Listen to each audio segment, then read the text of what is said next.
গত এক বছরে আমি একদমই খুবই সাধারণ মানুষ, কিন্তু আমি সাধারণ জনগণের জায়গা থেকে বলছি যে এই যে মব কালচার তৈরি হয়েছে, নারীদেরকে সভা সমাবেশ করে বেশ্যা বলে গালি দেওয়া হচ্ছে, তারপর হেনস্থা করা হচ্ছে, ভাস্কর্য ভাঙা হচ্ছে, মাজার ভাঙা হচ্ছে, ইভেন 32 নম্বর ভেঙে দেওয়া হলো। মানে এই উত্তর নাটক পাড়ায় নাটক করা বন্ধ হলো, নাটক বন্ধ হয়ে যাচ্ছে, শিল্পকলায় নানান ঘটনা ঘটছে।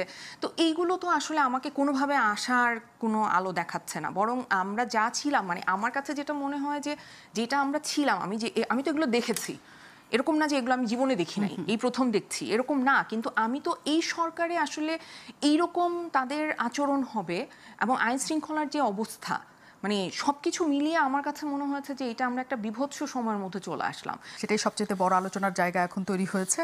যে জটিলতাটা আসলে আপনাকে নিয়ে তৈরি হয়েছে সেটা হচ্ছে আওয়ামী লীগ আমলে যারা বড় হয়েছে তারা হচ্ছে আওয়ামী লীগের প্রোডাক্ট। মানে আমি সাদাসিধেভাবে আমি এতদিন এক বছরে যা কিছু বুঝলাম, আওয়ামী লীগের আমলে বড় হওয়া মানে আওয়ামী লীগের খেয়ে পড়ে বড় হয়েছে।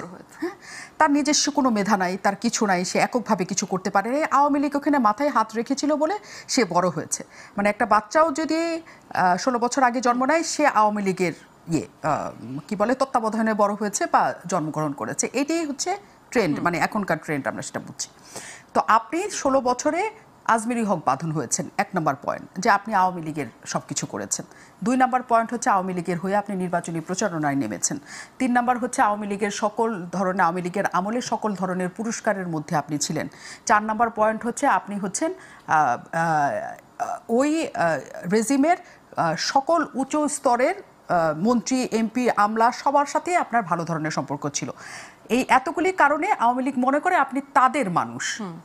আপনি তাদের মানুষ হয়ে কেন ওই আন্দোলনে গেলেন, এটা তাদের মূল ক্ষোভের জায়গা। আর দ্বিতীয় একটা ক্ষোভের জায়গা হচ্ছে যে এই যে আপনারা যাওয়ার কারণে অনেক মানুষ সেখানে উদ্বেলিত হয়েছে, উচ্ছ্বসিত হয়ে সেখানে যোগ দিয়েছে। এই 2টা পয়েন্টে আপনার কিছু বলার আছে কিনা? তাদের মানুষ হয়ে কেন গিয়েছেন এবং আপনাদের দ্বারা যে এত মানুষ সেখানে উৎসাহিত হলো সেটা নিয়ে আপনার কোনো কিছু বক্তব্য আছে না? আমাদের দ্বারা যে মানুষ উৎসাহিত হয়েছে এটা একেবারে সত্যি কথা, সেটা আমি রাস্তায় যেহেতু ছিলাম আমি জানি। আমি অনেক গ্রেটফুল আওয়ামী লীগ সরকারের কাছে, কারণ আমি ওই সরকার আমলে আমার মেয়ের গার্ডিয়ানশিপ পেয়েছি, যেটা বাংলাদেশের ইতিহাসে না, যেটা পুরো সাবকন্টিনেন্টের মধ্যে কিন্তু এটা একটা রেয়ার ভার্ডিক্ট ছিল। সো আমি ডেফিনেটলি গ্রেটফুল, এবং ওই গ্রেটফুল থাকার কারণে, এবং আরেকটা হচ্ছে যে আমি ক্ষমতার কাছাকাছি থাকতে চেয়েছিলাম, কারণ আমার যে প্রাক্তন স্বামী ছিল সে আর্মিতে জব করতো, এবং তার যে ব্যাচমেটরা ছিল তারা সবাই প্রত্যেকটা সংস্থার তখন প্রধান, এবং তারা আমাকে সেই সংস্থাগুলো থেকে থানার মাধ্যমে বিভিন্নভাবে বিভিন্ন সংবাদের মাধ্যমে আমাকে নানানভাবে হেনস্থা করছিল। সো আমার কাছে মনে হয়েছে যে আমার বেঁচে থাকার, এই দেশে টিকে থাকার একমাত্র উপায় হচ্ছে ক্ষমতার কাছাকাছি থাকার।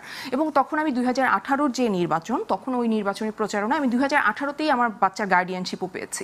সো আমি ডেফিনেটলি গ্রেটফুল এইটার জন্য, কিন্তু আমার কোনো রকমের ক্যারিয়ারের প্রাপ্তিতে কোনো রকমের গ্রেটফুলনেস আমার এই সরকার কেন কোনো সরকারের কাছে নাই। বিকজ রেহানা মারিয়াম নূর বা গুটি যে কারণেই আমি অ্যাওয়ার্ড পেয়েছি, এটা যদি কেউ চ্যালেঞ্জ করতে পারে যে ওকে মানে এটা তুমি পাওয়ার যোগ্য না, ওই পয়েন্টে আপনি যে জায়গায় বলছেন যে আওয়ামী লীগের কাছে আপনার কৃতজ্ঞতা বোধ আছে। হ্যাঁ, অবশ্যই আছে।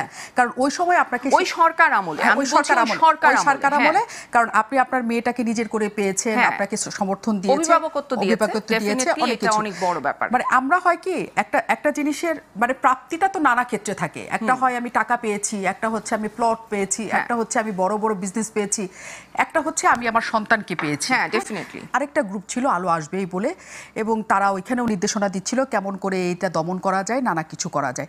এবং তারা আসলে এখন এই দেশের কোথাও নাই, তারা বেশিরভাগই বাইরে, কোনো কাজ করতে পারছে না, নানা জায়গার জন্য চলে আসছে। এই যে একটা জায়গায় যে এই যে পক্ষ বিপক্ষ হয়ে যাওয়া শিল্পী সমাজের, পক্ষ বিপক্ষ হওয়া যায়, রাজনীতিতে তো পক্ষ বিপক্ষ থাকে শিল্পী সমাজের, তারপরে যখন এরকম পর্যায়ক্রমে এগুলো পরিবর্তিত হবে, তখন শিল্পীরা আসলে কি অবস্থার মধ্যে যে পৌঁছাবে? এরকম কি পালাবদল হবে, একদল দেশে থাকবে আরেক দল দেশের বাইরে চলে যেতে হবে? এই পরিস্থিতি আসলে এই বৈষম্য তৈরি হলো কিনা বা বিভেদটা আমাদের তৈরি হলো কিনা? যেটা আমাদের হয়েছে, অনেক আর্টিস্টের নামে মিথ্যা হত্যা মামলা হয়েছে, সেটার কিন্তু আমি আসলে ভীষণভাবে নিন্দা জানাই, এবং এটার আমি অবশ্যই প্রতিবাদ জানাই, কারণ তাদের এই খুনের সাথে কি সম্পৃক্ততা, এবং এর মধ্যে একজনকে কিন্তু অ্যারেস্টও করে ফেলা হয়েছিল। সো এই ধরনের কর্মকাণ্ড কিন্তু হচ্ছে, যেটা আমাকে আসলে ভীষণভাবে কষ্ট দেয়। কারণ এই কথায় নিশ্চয়ই তুমি মানে আপনি আসবেন যে আমরা তো আসলে অনেক এখন হ্যাপি স্বপ্ন কিনা, নিয়ে- এখন সুখী হ্যাঁ, কিনা? এই প্রশ্নে আসি, সত্যি আমি এই প্রশ্নে আসবো। নানা রকমের হতাশার কথা লিখেছেন, প্রতিবাদের কথা লিখেছেন, দুঃখের কথা লিখেছেন যে এই দেশটা আপনি চান নাই, এরকম করে চান নাই, এরকম করে হোক। মানে গোলাম বলারী বলছে এরকমই হওয়ার কথা ছিল। হ্যাঁ, আপনি কি কারণ অন্যরকম ওনার কিছু ভেবেছিলেন যে আসলে অন্যরকম কিছু হবে?